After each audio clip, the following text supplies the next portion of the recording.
Long ago, inside the Fortress of Solitude, Superman watches robotic duplicates of himself being constructed.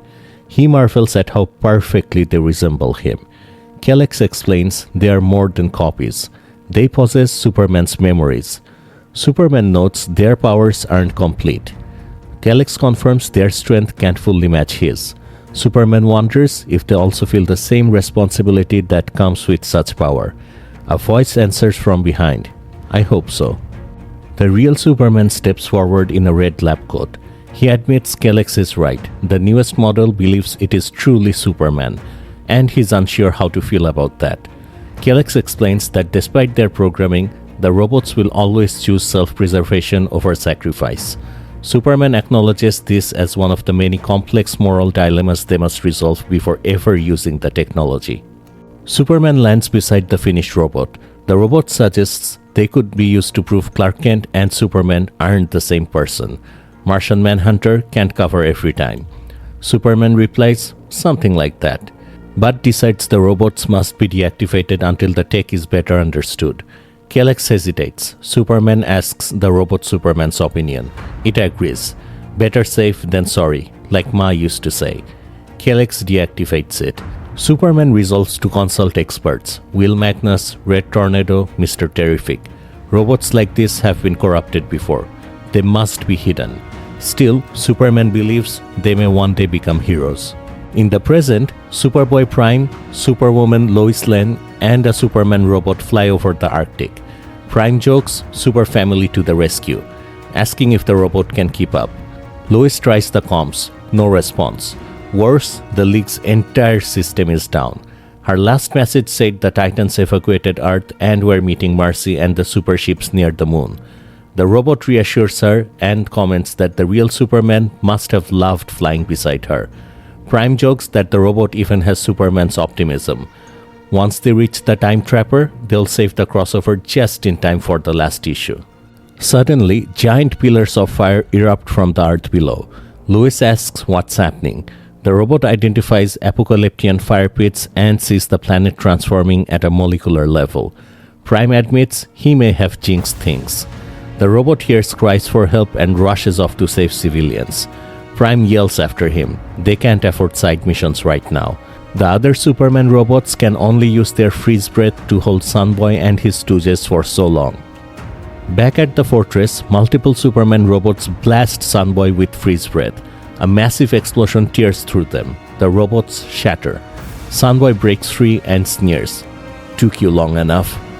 Lightning Lad, Imra, and Cosmic Boy arrive to back Sunboy up. Lightning Lad says they've been busy and criticizes Sunboy for failing to hunt down Prime. Sunboy snaps back. If Prime was that easy, why hasn't Lightning Lad done it? Lightning Lad says Prime ran. Sunboy disagrees. Prime led them here on purpose. Lois Lane was here, and she absorbed some of Sunboy's power. Imra wanders the fortress, noting it's where Superman isolates himself. Fascinating. Perhaps he isn't as fond of those he protects in this era as they believed. Cosmic Boy spots Kelex and grabs him with magnetic force, mocking him as a primitive toy. He demands answers. Why was the robot here? Kelex states Kal-El programmed him never to respond to threats. Cosmic Boy twists harder, deforming him, asking if he feels pain. Even as he breaks apart, Kelex refuses to speak. Imra notices something else in the fortress and smiles. Well, isn't this a fun surprise? Imra stands before a gallery of Legion statues. She reflects that the Legion shaped Superman's past and future. They aren't his army. They're his family. They exist because of him and he because of them, not like her. She exists because of Darkseid, past, future, and now. Darkseid worships nothing and cares for no one, including them. Lightning Lad holds her and says he cares. She warns him not to. If the Legion knew, they would betray them for favor. The fire pits burn brighter. Earth is nearly Darkseid's.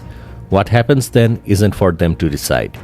Cosmic Boy returns with the broken robot, explaining their target escaped with Darkseid-related information hidden inside a robot. Timberwolf can track them. Imra asks why bother chasing them when they already know where they're going. Their destination, the KO tournament. Superman and Lex Luthor stand together as the Heart declares they advance to the Final Four. A montage shows them crushing their opponents. Lex says Superman knew that it would come down to them. Superman replies he fights to support his friends. Wonder Woman insists the arena isn't real, just another manipulation. Superman says it is real. This is their world, and he hears someone he did not expect. Superboy-Prime catches up to the robot Superman, telling him to slow down. The information inside him could change everything. They need to reach the watchtower. The robot refuses. People must be saved first.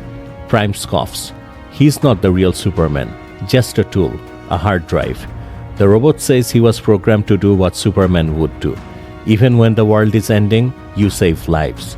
Prime is powerful and should act like it. Prime snaps back. Don't judge him. The robot says he isn't. He knows Superman's thoughts about Prime. Superman doesn't hate him. He's disappointed. Superman sees his younger, frightened self in Prime. Prime denies being scared. Lois interrupts. She's found the people the robot heard. They come upon the Royal Flush gang. Prime cracks his knuckles. Easy fight. The robot stops him. There's no need for that. Can't you see? The robot approaches the Royal Flush gang and senses their fear. They admit they heard the warnings but thought the chaos was a chance to pillage. They didn't believe the world was truly ending. What good is money if the planet is burning? The robot reassures them. Mistakes happen. He offers evacuation off-world. They'll be secured but safe. Lois remarks he's more like Superman than Prime wants to admit. Prime shrugs. Can't they get back to the main plot already? The robot carries 2 gang members upward. Lois grabs another and says Marcy left her transport in the atmosphere. Once they're in space, they'll be safe. Aboard the orbital transport, Lois asks Marcy what happened. Marcy answers, Granny goodness. They're surviving, but barely. They need Superman-level help, ASAP. Lois says they'll get the robot to Time Trapper. Marcy says he was last at the Watchtower. Prime announces he's heading back to Earth to find the KO tournament. Lois urges him to stay. Not everything has to be about fighting. Prime refuses. Fighting is what he's good at. They don't need him. They need Superman. He wishes them luck at the Watchtower and flies off. Lois and the robot approach the Justice League Watchtower. Lois calls Mr. Terrific. He answers, busy. She says she has information for Time Trapper. The robot interrupts. There's evidence of a skirmish. Lois recalls Clark saying Time Trapper, Gorilla Grodd, World Forger, and Booster Gold were trying to slow Darkseid by acquiring some Omega energy. They land amid dust and debris. Lois asks what happened. A voice answers, we were betrayed. Time Trapper lies in the wreckage, barely alive. He says they lost. Everything is lost. Lois rushes to him. He reveals the truth. Booster betrayed them. Booster is Darkseid in disguise. The Omega energy inside him was a fragment controlling him. Grodd and the World Forger fled. They failed. Lois tells him to hold on. There's something he needs to see. Lois gestures to the robot. The robot greets Time Trapper. Hello, Doomsday. Lois says they have vital information. As the robot helps him up, Time Trapper says, this isn't Superman. The robot replies, he's heard that before. But even Time Trapper should know not everyone is what they appear to be. Time Trapper demands to know what could possibly surprise him. A massive explosion erupts. Lois cries out. An unseen voice says, well, well, well. Imra appears, addressing Lois as Superwoman. She says she's seen Lois in her husband's mind. He thinks of her constantly, and she worries about him as well. Is that what love is? Meanwhile, Lightning Lad and Sunboy restrain Time Trapper. Lightning Lad asks if they should kill him. Imra refuses. She wants to know why they brought the robot here. She pokes Lois's forehead, ordering her to open her mind, or she'll rip the truth out. Cosmic Boy steps forward, offering help.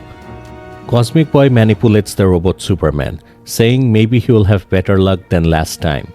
Imra turns it into a contest, pulling Lois's hair. Cosmic Boy breaks the robot, she breaks Lois. Cosmic Boy applies pressure, asking what secrets the robot holds. Lois screams. Imra realizes Lois doesn't just fear losing the information. She cares about the robot itself. She orders Cosmic Boy to do it again. He obliges. A thunderous boom interrupts them. Imra turns, confused. A dark silhouette appears. Superboy-Prime, eyes glowing red, challenges her to look into his mind and see his fears. Superboy-Prime emerges fully, choking Sunboy in one hand and holding an unconscious Lightning Lad in the other. He admits that once, during an event, he lost control and killed people. Ever since returning, he's been terrified of that happening again, so he's held back. But after they hurt his new BFF, Lois Lane, he's done holding back. It's fucking prime time, baby. And that's it. If you enjoyed the video, please like and subscribe, and comment your favorite moment down below.